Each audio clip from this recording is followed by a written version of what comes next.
Magandang araw mga kabarangay. Ninong Bebet po, maggagawa ng ating embutido. Ito po ang ating mga ingredients.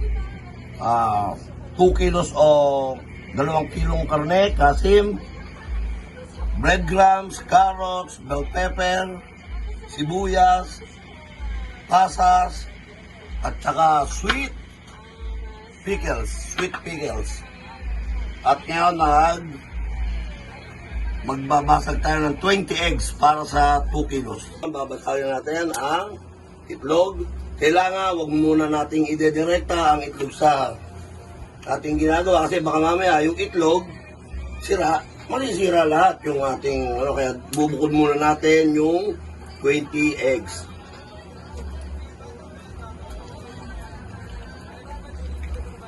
Para pag may sira, hindi masisira lahat, diba?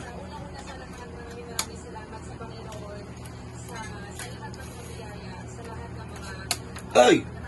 Sorry!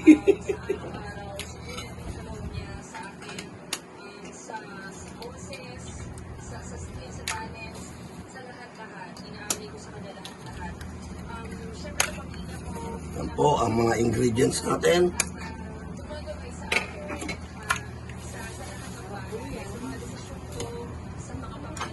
Na last na ginawa natin, umabot ng 22 pieces. Kinabukasan, sold out lahat. Ngayon, mayroon pong order, 29 pieces. Gagawin natin 31, may libreng dalawa.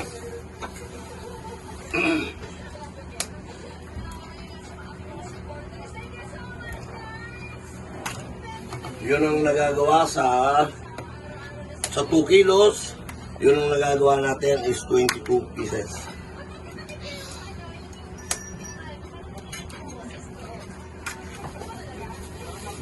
May di ba rin kahit ba makita kayo, di ba?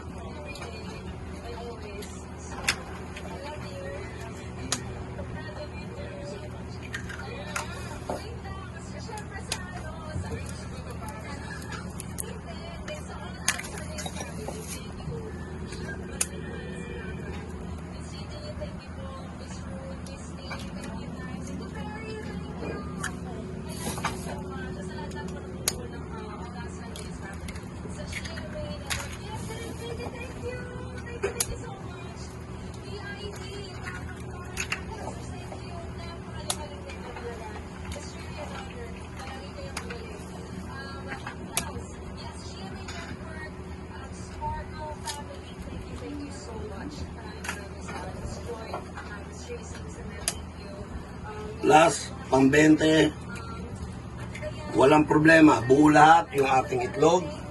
Ngayon, ilalagay na natin siya, isasama na natin siya dito para bago natin naluluin, magkakasama na sila. Kailangan i-separate natin para lahat ng parte meron. Para pag hinalo, madali siya, ando doon na lahat. Hindi yung kabilang side may egg, yung kabila wala. May sumamang balat. Napunta.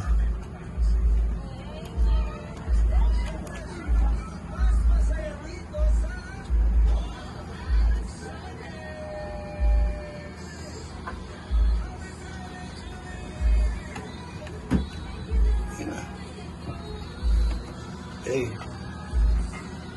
Ito po, hahaluin na po natin yung mga pinagsama-sama natin na ingredients.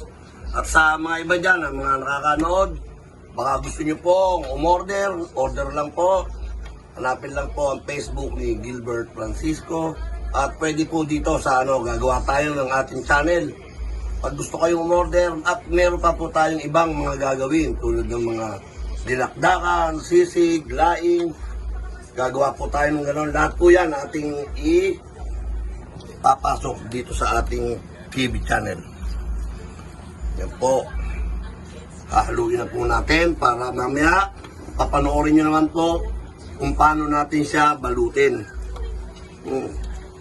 Yan, lahat ng parte yan. Meron yan, itlog. Kailangan yan yung hindi nagtutubig. Yan. Tapos kekesohan natin yan. Gagadgadan natin yan ng keso. Andiyan na po, nalagyan na po natin yan ng mga ingredients, sa mga seasoning. Nandiyan na po lahat yan. Yan. Ilagay na po natin yan. Hindi na po natin dinitalye kung ilang grams ang ating mga... Sa susunod po, didetalye natin kung ilang grams yung sweet pickles, ilang grams yung carrots, ilang grams yung sibuyas, ilang grams yung ating bell pepper. Yan. Lahat yan. Shout out sa mga may magpapagawa dyan o yung mga may magpapabirthday. 3 days before, order na po para magawa agad. Dadala po natin siya ng cheese. 150 grams na cheese ang ating ginagad para masarap, malasa, yummy ang ating embutido ni Ninong. Ha? Masarap po yan.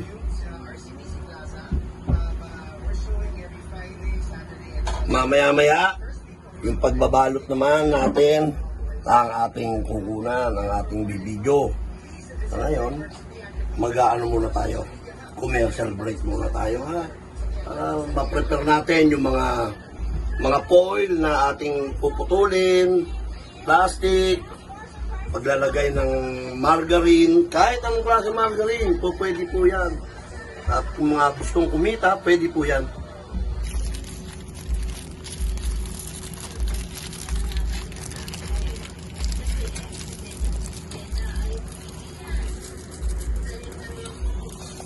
Yan.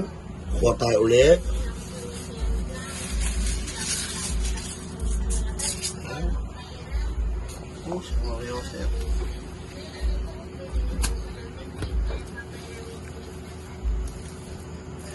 Mamaya i-steam na natin to para pang-deliver. Mamaya dadalhin sa kakain sa mga player. Dadalhin to sa magandang laruan. Pasensya na, wala pa po tayong nabiling brush, yung pang-brush ng margarine, di ba? Hindi pa po nakabili. Parang kulang ata sa budget.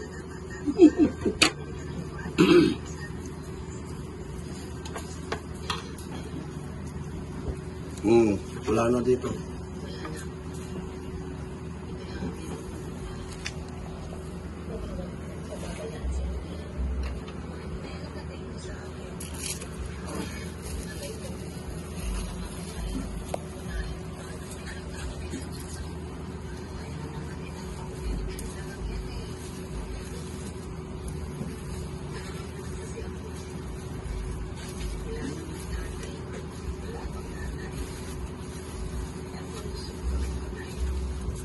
Yan. Simple-simple lang mga kaninong. Meron na tayong panghanap buhay na embutido ni Ninong. Order na. Yan. Hindi kaya may plastic para pagka ini-steam natin siya, hindi siya kakatas dahil nandun lang lahat ng lasa niya sa loob ng plastic. Yan po. Malinis na malinis yan. Delicious. Order na.